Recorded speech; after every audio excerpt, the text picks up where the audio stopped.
रहीम अस्सलाम वालेकुम। कैसे हैं आप सब लोग। मैं हूँ Ayesha Saeed with yes cooking. उम्मीद है सब खैरियत से होंगे। आज मैं आपके साथ शेयर करने जा रही हूँ एक बहुत ही यूनिक और डिफरेंट रेसिपी, बेसन की खंडलियाँ, जो आपने यकीनन कुछ लोगों ने खाई होंगी, कुछ तो नहीं खाई होंगी। जिन्होंने खाई होंगी वो मेरे इस तरीके से बना कर देखें, बहुत ही ज़बरदस्त किस्म की खंडलियाँ। और जिन्होंने नहीं खाई वो भी ट्राई करके ज़रूर देखें। बहुत ही मज़ेदार सा सालन, बहुत ही डिफरेंट सा। तो चलिए आइए हम रेसिपी स्टार्ट करते हैं। इससे पहले अगर आप न्यू हैं तो मेरे चैनल को लाइक और सब्सक्राइब कर लें। तो आइए जी हम रेसिपी की तरफ चलते हैं। सबसे पहले हमने क्या लेना है, कोई ज़्यादा चीज़ें भी नहीं चाहिए, सिर्फ 1 कप बेसन चाहिए और थोड़ी सी चीज़ें। सबसे पहले 1 चम्मच हम दही लेंगे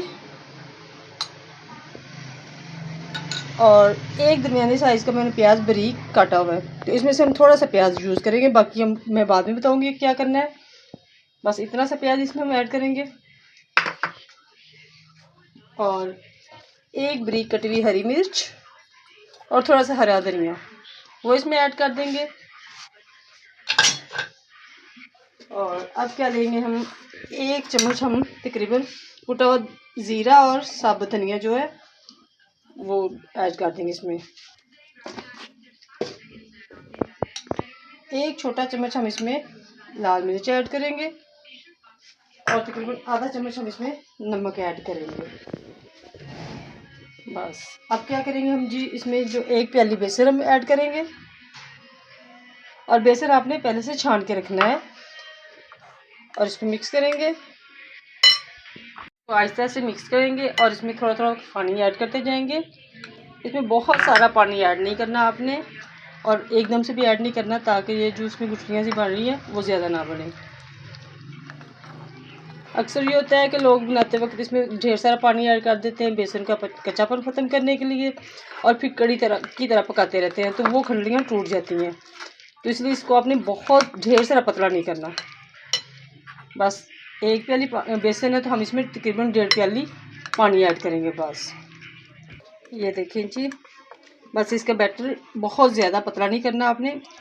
1 प्याली बेसन में 1.5 प्याली पानी ऐड करना है और तकरीबन ये इतना पतला होना चाहिए। और अच्छी तरह आपने इसको मिक्स कर लेना है ताकि इसमें बेसन की कोई भी गुठली ना बनी रहे। अब इसमें हम क्या करेंगे, एंड पे हम 1 चम्मच लहसुन अदरक का पेस्ट भी ऐड कर देंगे और इसको अच्छी तरह से मिक्स कर लेंगे। हमारा बैटर अच्छी तरह मिक्स हो गया है, ये देख लें। इससे ज़्यादा इसको पतला नहीं करना आपने। अब क्या करेंगे, हम एक पैन लेंगे और मीडियम फ्लेम पे हम इसको इसमें कुक कर लेंगे, पका लेंगे अच्छी तरह से। तकरीबन 5 से 7 मिनट लगेंगे इसको पकने में। चम्मच आपने हिलाते रहना ताकि इसमें गुठलियाँ ना बने। बैटर हमारा तकरीबन रेडी हो गया है, ये काफ़ी हद तक थिक हो गया। बस अब इसको क्या करें, हम फ्लेम को बंद करेंगे और इसको एक प्लेट में निकाल लेंगे।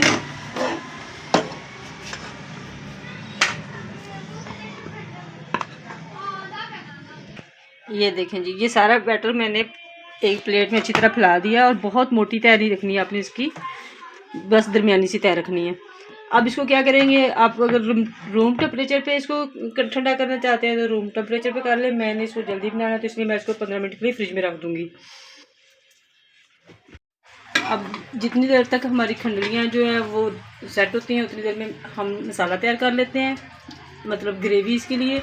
ये हांडी में मैंने तकरीबन 1 कप ऑयल डाल के छोड़ दिया था ताकि हल्का गर्म हो जाए। अब क्या करना है, जो हमने इसमें ये एक दरमियाने साइज़ का प्याज बारीक काटा हुआ था, कुछ तो मैंने उसमें यूज़ कर लिया था खंडलियों में, बाकी हम इसमें इसको फ्राई करेंगे। गोल्डन ब्राउन होने तक हम इसको पकाएंगे। ये प्याज हमारा गोल्डन ब्राउन हो गया, तकरीबन अच्छी तरह पक गया है। अब इसमें क्या करना है, हमने 1 चम्मच लहसुन अदरक का पेस्ट डाल देना है, अच्छी तरह पक जाए। साथ ही अब इसमें हम 1 चम्मच कुटा हुआ ज़ीरा और धनिया डाल देंगे।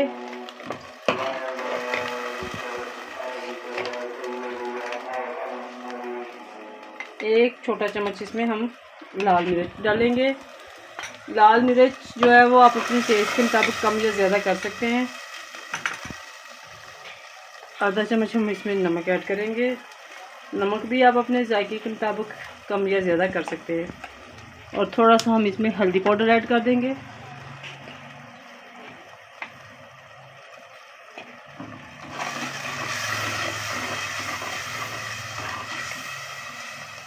और थोड़ा सा पानी ऐड कर देंगे अब इसमें हम।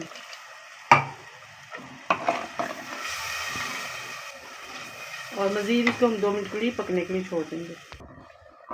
अब इसमें हम क्या करेंगे, तकरीबन आधी प्याली हम इसमें दही ऐड करेंगे।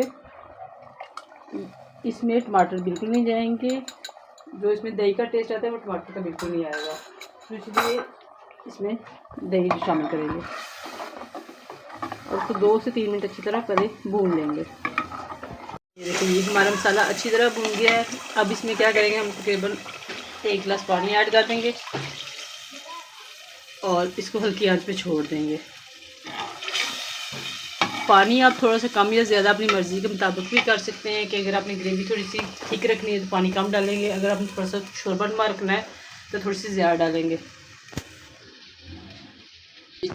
ये हमारी जो मटेरियल है वो तकरीबन अच्छी तरह जम गया। अब इसको हम क्या करेंगे, ऐसे पीसीज में काट लेंगे।